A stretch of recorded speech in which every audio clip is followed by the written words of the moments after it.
এবং টিনার গুপ্তধন খোঁজা। বাংলাদেশের এক গ্রামে, যেখানে দিগন্ত পর্যন্ত পান্না সবুজ ধানক্ষেত বিস্তৃত, এক রৌদ্রোজ্জ্বল সকালে টুনু একটি গোপন রহস্য আবিষ্কার করল।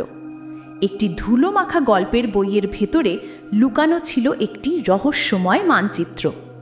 টিনা, সে উত্তেজনায় চেঁচিয়ে উঠল, দেখো, এটা একটা সত্যিকারের গুপ্তধনের মানচিত্র।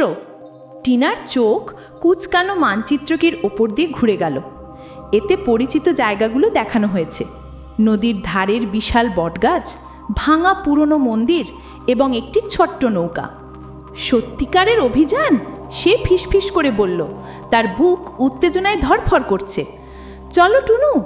তাদের প্রথম গন্তব্য ছিল প্রাচীন বটগাছ, যার জট পাকানো শিকড়গুলো যেন ঘুমন্ত অজগর। মানচিত্রে গাছের কাণ্ডে খোদাই করা একটি গোপন প্রতীকের কথা বলা ছিল। অনেক খোঁজাখুঁজির পর টুনু সেটা খুঁজে পেল, নদীর দিকে নির্দেশ করা একটি তীর। এই দিকে, সে চিৎকার করে বলল। তারা নদীর ধার ধরে এগিয়ে চলল, রঙিন নৌকা থেকে জেলেদের জাল ফেলতে দেখল। মানচিত্রে তাদের একটি নৌকা খুঁজে বের করতে বলা হয়েছিল, যার পাশে একটি ময়ূরের ছবি আঁকা। ওই তো!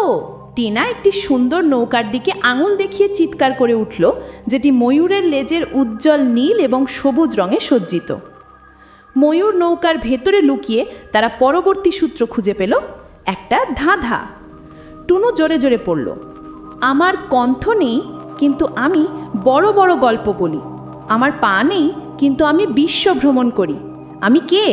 সে ধাঁধায় পড়ে মাথা চুলকাতে লাগলো। টিনার চোখ উজ্জ্বল হয়ে উঠল।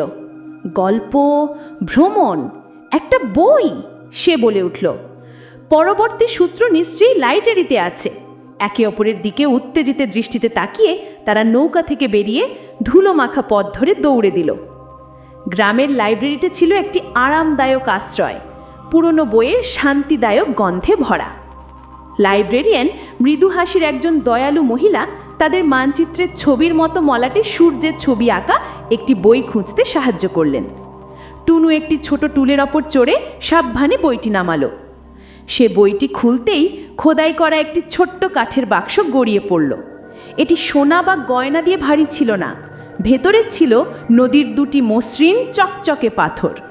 টুনু এবং টিনা মেঝেতে বসে পাথরগুলো পরীক্ষা করছিল।